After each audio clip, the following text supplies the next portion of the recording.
Sebelumnya, setelah Wang Ling membunuh Lao Yan, dia menerima berbagai informasi bermanfaat dari jiwa asalnya. Seperti roh iblis kuno dan semua kultivator luar akan pergi ke kota iblis kuno untuk membangun kekuatan dan menjadi komandan dengan otoritas militer. Namun Wang Ling tidak berencana untuk langsung pergi ke kota iblis kuno untuk mengamankan posisi.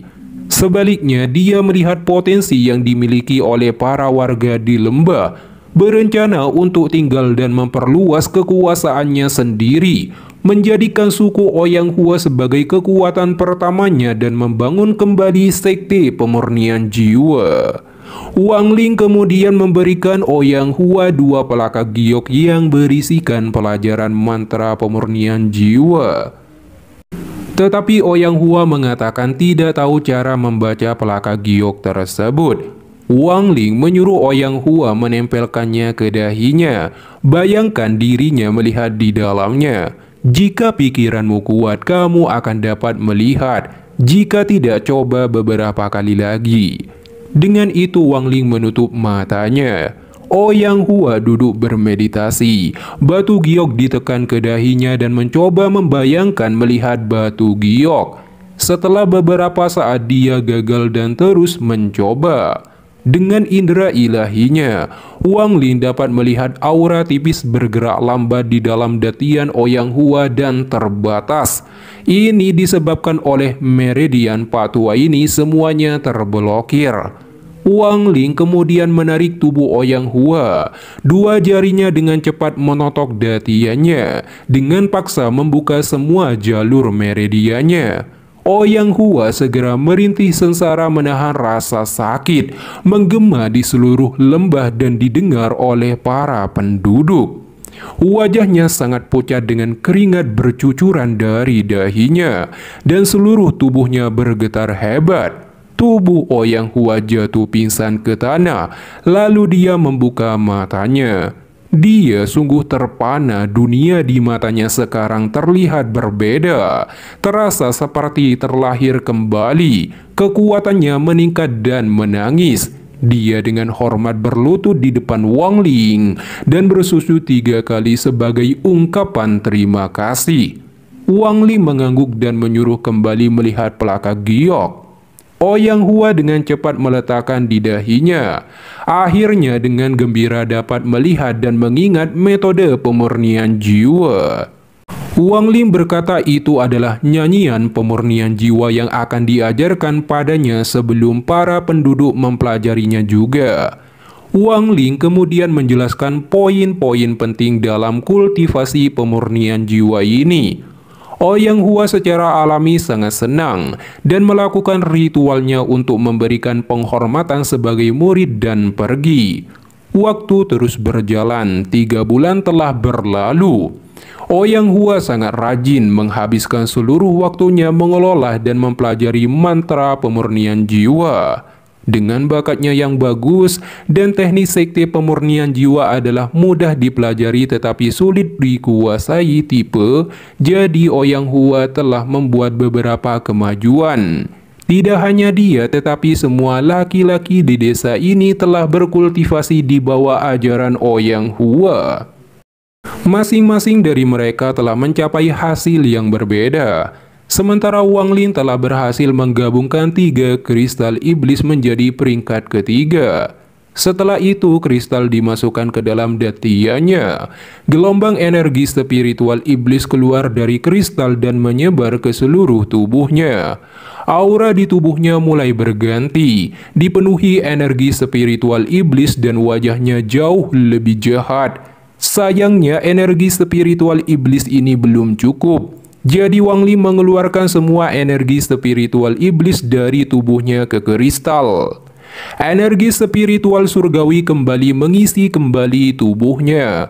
Wang Ling kemudian berjalan keluar dari lembah dan mengajari orang-orang mengelola mantra pemurnian jiwa sampai tahap ketiga. Tetapi tanah roh iblis kekurangan bahan membuat bendera jiwa. Jadi dia akhirnya mendapatkan solusi, menggunakan beberapa pohon baja dan kulit binatang buas untuk meniru efeknya. Setelah mencetak metode menciptakan bendera jiwa baru pada sebuah pelaka giok, Wang Ling memanggil Ouyang Hua dan pemuda bernama Sisan. Harus dikatakan Sisan telah menarik perhatian Wang Ling. Hanya dalam 3 bulan Sisan telah mencapai tahap ketiga, yaitu ketika seseorang harus membuat bendera jiwanya sendiri. Kelak Sisan akan menjadi kepala sekte pemurnian jiwa, juga murid pertama Wang Ling dan murid kesayangannya yang akan mempraktikkan teknik dewa kuno. Setelah Wang Ling melihat Sisan, dia sangat puas atas perkembangan kultivasinya. Wang Ling kemudian melemparkan pelakak giok metode baru untuk membuat bendera jiwa. Sisan menerima pelakak giok dan melihat metode itu. Wajahnya dipenuhi kegembiraan dan berlutut 3 kali pada Wang Ling. Di bawah perintah Wang Ling, Sisan segera pergi untuk memfokuskan upaya menciptakan bendera jiwa. Setelah itu, Ouyang Hua memberitahu Wang Ling akan berencana untuk menyerang suku lain. Wang Ling secara alami memberikan izin agar dapat memperluas wilayah kekuasaannya. 1 bulan kemudian Sisan telah berhasil menciptakan bendera 10 jiwa dan memamerkannya pada semua orang. Akan tetapi seseorang mengejeknya jika bendera jiwa akan berguna ketika menyegel fragmen jiwa. Sisan mendengus, mengatakan sudah menyegel fragmen jiwa. Dia membentuk segel sebelum menunjuk ke bendera jiwa. Fragmen jiwa singa bersayap segera keluar. Singa itu meraung keras yang mengejutkan Ouyang Hua dan semua orang. Sisan dengan bangga menunjuk ke binatang itu, serang. Jiwa singa menyerbu ke arah dinding secara ganas dan menghantamnya, sehingga menciptakan ledakan. Gelombang seruan kagum datang dari orang-orang di sekitar Sisan yang membuatnya sangat bangga. Sisan secara tidak sengaja menemukan singa terbang ini dalam keadaan terluka dan baru mati ketika dia memasuki hutan kali ini. Namun ketika Sisan menyuruh singa bersayap itu kembali, singa bersayap menerjang maju seperti kilat secara ganas untuk membunuh Sisan. Sementara ekspresi Sisan menjadi panik, Ouyang Hua segera mengeluarkan bendera jiwanya. Seekor fragmen jiwa burung pipit melesat terbang keluar dan menyerbu menuju singa. Namun singa hanya mengeluarkan raungan dan membuat burung pipit terhenti. Memanfaatkan jeda ini, singa dengan cepat menerkam ke arah Sisan. Di saat kritis, suara Wang Ling bergema dari lembah. Gelombang suara ini menyebabkan fragmen singa bergetar sebelum bergerak melarikan diri.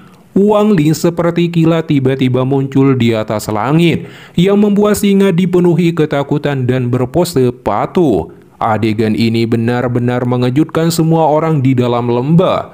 Sisan dipenuhi kegembiraan melihat Wang Ling dipenuhi rasa hormat telah menyelamatkannya. Alasan mengapa fragmen singa sangat takut pada Wang Ling karena kesalahan fatal yang ditinggalkan Wang Ling pada mantra dan bendera jiwa yang baru. Semua fragmen jiwa yang disegel oleh orang-orang yang belajar dari mantra modifikasi Wang Ling dapat ditekan dan dikendalikan olehnya. Wang Ling dengan dingin menunjuk dan jiwa singa kembali ke bendera jiwa milik Sisan. Setelah itu, Sisan dan Ouyang Hua memimpin penduduk desa menyerang tengah malam suku-suku lainnya satu persatu untuk meningkatkan kekuatan dan kekuasaan. 5 hari kemudian, Ouyang Hua memimpin di depan, di belakangnya terdapat tawanan berbaris rapi, baik itu perempuan dan laki-laki diikat tali ke belakang. Adapun Sisan berjalan di belakang dan telah meningkatkan kekuatannya, bahkan memurnikan tetua suku musuh sebagai fragmen jiwa setelah dibunuh fragmen jiwa singa. Ouyang Hua juga tidak mau kalah. Dia dengan cepat memurnikan jiwa orang-orang yang mati dalam pertempuran dan menyegel mereka. Setelah itu, kepala para tawanan ditekan ke ember dan dipaksa meminum cairan hijau penghapus ingatan, dan para penduduk membisikkan nama ke mereka, sehingga meningkatkan jumlah suku. Ouyang Hua dengan cepat bergegas menuju Wang Ling yang sedang berkultivasi dan memberikan sebuah batu hitam yang berisikan kristal roh iblis yang didapatkannya dari suku musuh. Wang Ling mengambil batu hitam itu dan dihancurkan, memperlihatkan kristal roh iblis peringkat kedua. Wang Ling melahap kristal itu dan dengan cepat menyatu dengan kristal iblis di dalam tubuhnya dan menjadi kristal iblis peringkat kelima. Karena kontribusi ini, Wang Ling memberikan Ouyang Hua pelaka giok, metode keempat pemurnian jiwa untuk dipelajari dan tidak boleh diajarkan ke orang lain. Ouyang Hua menerima pelaka giok dengan gembira dan dengan cepat pergi untuk dipelajari. Keputusan Wang Ling tinggal di desa ini adalah langkah yang tepat. Ketika desa semakin tumbuh dan mencoplak suku-suku di sekitarnya, jumlah kristal iblis akan meningkat juga. Selain itu, semakin banyak orang yang dimiliki suku, semakin banyak orang yang akan mengelola mantra pemurnian jiwa. Wang Ling akan dapat memulihkan kekuatan penuh bendera jiwa 1 miliar jiwa lebih cepat. Seiring berjalannya waktu, populasi desa meningkat beberapa kali lipat. Semua anggota suku baru mulai berkultivasi mantra pemurnian jiwa. Bahkan beberapa wanita yang memulai berkultivasi. Awalnya Ouyang Hua menentang hal ini, tetapi setelah dimarahi oleh Wang Ling, dia secara terbuka mendukung wanita yang berkultivasi. Setengah tahun berlalu dan semua orang tahu agar mendapatkan metode keempat, pertama mendapatkan kristal roh iblis, menemukan petunjuk kultivator luar dan membuat 10 bendera 10 jiwa. Kemudian Ouyang Hua dan Sisan masing-masing memimpin tim untuk mencoplak suku lain lagi. Ouyang Hua kembali dengan selamat, tetapi Sisan dibawa kembali oleh fragmen jiwa singanya. Dia terluka parah dan tidak dapat berdiri, yaitu pingsan. Yang terpenting, dia ditanami iblis ular, menjadi cacat, meridiannya terputus, dan menjadi manusia biasa yang merupakan pukulan telak bagi Sisan. Kemalangan mendadak menimpa Sisan sebenarnya merupakan ulah suku air surgawi. Seorang anggota suku ini yang relatif kuat dan menjabat sebagai jenderal kecil di kabupaten kota iblis kuno. Dia bertemu Sisan di jalan saat kembali ke suku untuk mengunjungi keluarganya. Setelah mengetahui bahwa Sisan memiliki teknik pemurnian jiwa, dia berniat jahat dan membunuhnya. Mendapatkan metode kultivasi untuk 3 tahap pertama teknik pemurnian jiwa. Tetapi mengetahui bahwa masih ada metode lain untuk tahap selanjutnya, Sisan tidak dibunuh, melainkan diizinkan kembali, memberitahu Wang Ling dan yang lainnya bahwa dia menginginkan mereka dan menuntut balas dendam. Karena di mata orang itu, baik suku air surgawi maupun suku Ouyang Hua adalah suku barbar, tanpa individu yang kuat. Sisan kemudian memberitahu Wang Ling jika menginginkan bendera jiwa Sisan kembali, dia harus menemuinya. Wang Ling langsung menyadari tantangan dan ancaman provokatif ini, menuntut agar menyerahkan semua teknik pemurnian jiwanya atau dia akan dipenggal. Wang Ling kemudian bergerak menuju suku air surgawi dengan kecepatan kilat dipenuhi tatapan dingin. Sementara di suku air surgawi, ada 2 pak tua berpakaian abu-abu dan putih duduk saling berbincang. Pak tua berpakaian putih menceritakan bagaimana dia membuat Sisan cacat dan mengambil bendera jiwanya. Pak tua berjubah abu-abu khawatir karena telah melukai murid seseorang. Tetapi Pak tua berpakaian putih berkata tidak perlu khawatir. Jika dia datang, gunakan formasi untuk membunuhnya. Dan dia juga berpikir bahwa Wang Ling tidak kuat. Namun tiba-tiba gemuruh muncul dan 2 pak tua itu dengan terkejut melihat Wang Ling di atas langit dengan marah. Dia mengambil 1 langkah dan gelombang kejut bergema di seluruh area 5 km di bawahnya. Namun pada saat tanah mulai runtuh, energi riak hijau muncul, tanah kembali normal dan kekuatan yang kuat langsung menyerang Wang Ling. Wang Ling melepaskan teknik jari kematian sampai puncaknya. Pilar cahaya iblis menembak riak energi hijau dan dihancurkan. Wang Ling melayang di langit dan dengan dingin menatap suku di bawahnya. Pak tua berpakaian putih dipenuhi ketidakpercayaan, tidak berharap orang seperti ini muncul di negeri biadab ini. Wang Ling bertanya siapa yang mengirimku surat tantangan. Ayo keluar. Pria berpakaian putih mengepalkan giginya dan berteriak, siapa kamu? Aku Dekan Jenderal sayap kiri di kota iblis kuno. Wang Ling bisa menebak orang ini mengambil bendera jiwanya dan mengirim tantangan. Pak tua berpakaian putih mengakuinya dan menantang Wang Ling jika memiliki kemampuan hancurkan formasi dan ambil sendiri bendera jiwanya. Wang Ling berkata, apakah kamu berpikir formasi ini dapat menghentikanku? Dia mengeluarkan sebuah kapak raksasa diiringi bola-bola petir muncul di sekitarnya. Wang Ling mengayunkan kapak dengan kecepatan kilat ke bawah. Dengan suara ledakan keras, kapak raksasa diblokir oleh formasi pelindung. Meski demikian, Wang Ling terus mengayunkan kapak dan formasi terus meredam kekuatan penghancur dari kapak, sehingga usaha Wang Ling sia-sia. Pria berpakaian putih menghela nafas melihat pemandangan ini dan meremehkan Wang Ling. Karena tidak bisa menghancurkan formasi untuk saat ini, Wang Ling kemudian melemparkan kapak raksasa ke tepi area 5 km. Lalu kapak itu bergerak membentuk lingkaran diikuti gemuruh keras di dalam tanah.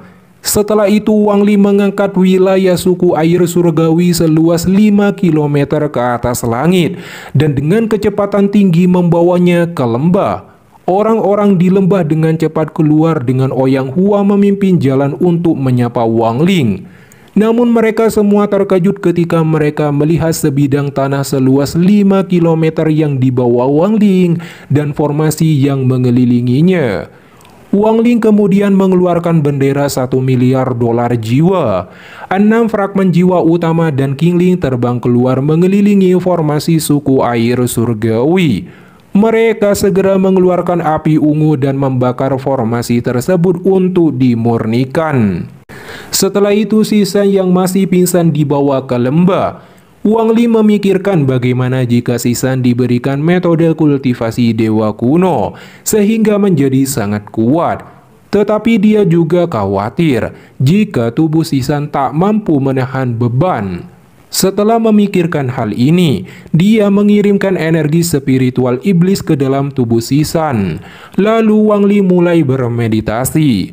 Beberapa saat kemudian, Sisan dengan kondisi menahan rasa sakit terbangun dari pingsannya dan bersusu 3 kali pada Wang Ling sebelum pergi. Wang Ling membuka matanya, menghela nafas karena mengetahui bakat Sisan sangat besar, tapi harus mengalami dilema seperti ini. Di dalam rumahnya, Sisan dengan tekad yang kuat mulai berkultivasi mantra pemurnian jiwa. Namun seberapa keras dia berusaha dengan menahan lukanya saat ini, itu tetap sia-sia. Tetapi dia menolak untuk menyerah. Sementara itu, suku air surgawi dipenuhi rasa takut di bawah kobaran api ungu ini. Jika formasi itu pecah, mereka akan mati. Pak tua berjubah abu-abu menegur Pak tua berpakaian putih karena telah membuat seluruh suku jatuh dalam situasi di ujung tali kematian ini. Dia mendesak agar Pak tua berpakaian putih menyerah. Bahkan jika dia mati, Pak tua berjubah abu-abu berjanji akan membalas dendam. Menghadapi situasi yang menekannya di kedua sisi, Pak tua berpakaian putih akhirnya berteriak memanggil Wang Ling untuk bertarung asalkan jangan menyeret orang yang tak bersalah.